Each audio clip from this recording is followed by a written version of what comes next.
He wore his dress blues like a badge of honor, spine straight, chest out, medals catching the light. The crowd was buzzing with excitement. Families clutching flowers, students in cap and gown, cell phones raised to capture the moment. But he wasn't thinking about any of that. He was only thinking about his son. Staff Sergeant Elijah King had flown overnight to surprise his boy, Jamal, a proud father, a decorated Marine, a man who had seen things no one should, who had sacrificed more than most would ever know. But none of that seemed to matter when two security guards approached him with smug expressions and a sense of power they hadn't earned. "Sir, this area is reserved. You'll need to move." Elijah blinked. He looked at the ticket in his hand. Front row. Right where his son had asked him to sit. "This is my assigned seat." One of the guards glanced him up and down. "This section is for families of honor roll students. Are you sure you're in the right place?" "I'm sure," Elijah said firmly, his voice calm but cold. The guard scoffed. "I'm going to have to ask you to step outside." People were watching now. Whispers stirred. A few phones lifted discreetly to record. Elijah remained still, calm, but there was a flash in his eyes, something between hurt and fury. He had faced down enemies in foreign deserts and jungles. He had led men through fire and death. But now, here, at his own son's graduation, he was being told to leave. Because two guards didn't like the way he looked. Because a black man in a Marine uniform still wasn't enough to command respect in some people's eyes. And then, it happened. 6 men, in civilian clothes, stood up from different corners of the auditorium. Silent, controlled, but their presence was unmistakable. Broad shoulders, intense eyes, subtle hand signs. These weren't ordinary guests. These were SEALs, Navy SEALs, and they moved like a unit. The crowd fell into a hush. One of them stepped forward, clean-cut, scarred eyebrow, steel in his stare. "Is there a problem here?" he asked the guards. The taller guard hesitated. "This man doesn't belong here." "That man," the SEAL said, "saved my life. Twice, in Fallujah." Another stepped forward. "And mine in Kandahar." A third, "He's the reason my kid has a father." The 6 surrounded Elijah, not protectively, but respectfully, like sentinels. The guards backed off, suddenly aware that they were out of their depth, suddenly aware that they weren't just harassing a black man. They were embarrassing themselves in front of warriors. Elijah's jaw tightened. He didn't say a word. He didn't have to. Jamal spotted the commotion from the stage and froze. Then he saw his father, standing like a general with a wall of warriors behind him. His knees went weak. But he didn't cry. Not yet. The principal tried to continue the ceremony, tried to move on, but the auditorium wasn't the same. Eyes were locked on Elijah. Whispers turned to questions. Parents leaned in to ask each other what had happened. And when Jamal's name was called, the entire room stood. Not because they were told to, because they wanted to. Applause thundered, cheers erupted, but it wasn't just for Jamal. It was for Elijah, for every father who served in silence, for every black man told he didn't belong, for every child who ever saw their parent disrespected and had to swallow the pain. Afterward, a reporter tried to speak with Elijah. He declined. But the SEALs? They had something to say. You don't get to ask a man like that to leave. Not after what he's done. One of them turned to the camera and added, "This isn't just about a seat. It's about dignity." But the story didn't end there. By the next morning, the video had gone viral, 10 million views.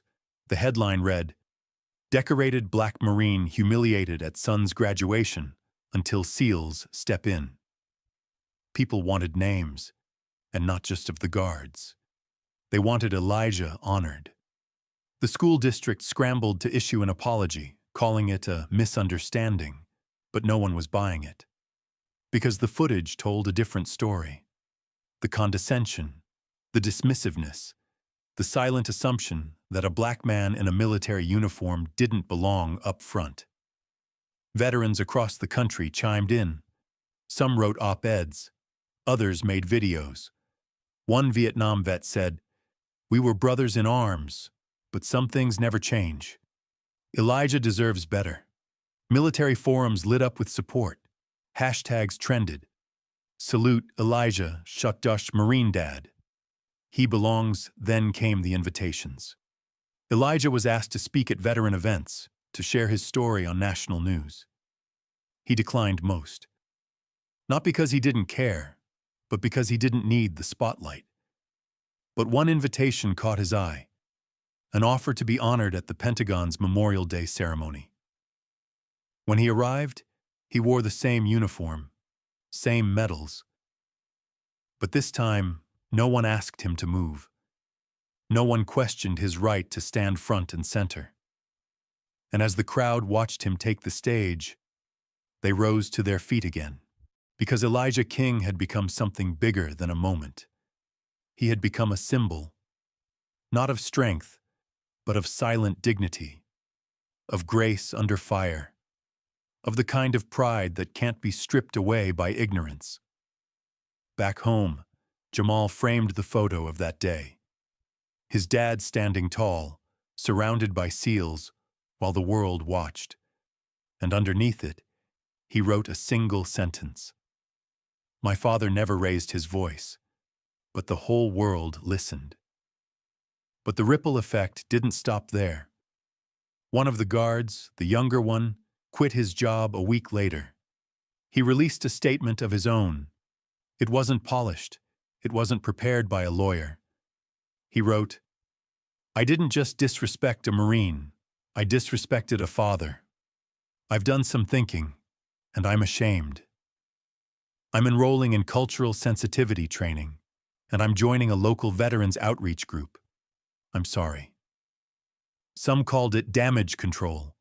Others thought it was sincere. "Elijah," he simply said, "growth is always welcome. Accountability matters. Forgiveness doesn't mean forgetting, but it means giving someone a chance to be better." That's the kind of man he is. But not everyone was so gracious. Thousands demanded the other guard be fired. The school district suspended him without pay. He issued no statement. And yet the conversation continued. News outlets brought on historians, sociologists, veterans. The dialogue shifted from a single incident to a broader issue. How often do we overlook the quiet sacrifices of people of color? How often are black veterans treated with suspicion instead of respect? A national campaign was born. Stand for those who served. It wasn't just a slogan. It became a scholarship fund, seeded by donations pouring in from around the world. The first recipient, Jamal King. He used it to enroll in Georgetown University, majoring in political science. His goal, to become a public servant, to fight injustice the right way, to honor his father's legacy, not with fists or fury, but with laws, policies, and integrity. He said, "My dad served this country. Now it's my turn." And Elijah, he kept doing what he'd always done, waking up early, visiting the local VA, mentoring younger vets, and every now and then, he'd get stopped on the street by strangers. "Are you the Marine from the graduation video?" He'd smile politely, nod once. "You're a hero," they'd say. But he'd always reply, "No, I'm just a father who showed up." That line stuck, a father who showed up, because sometimes showing up is the greatest act of courage. Sometimes dignity speaks louder than outrage. And sometimes a room full of applause isn't for a diploma. but for the man who refused to be invisible. The lesson? Never assume someone's place based on their appearance. Never underestimate quiet strength. And never forget that real respect isn't given because of a title, or a seat, or a uniform. It's earned. And Elijah King? He earned it, every step of the way.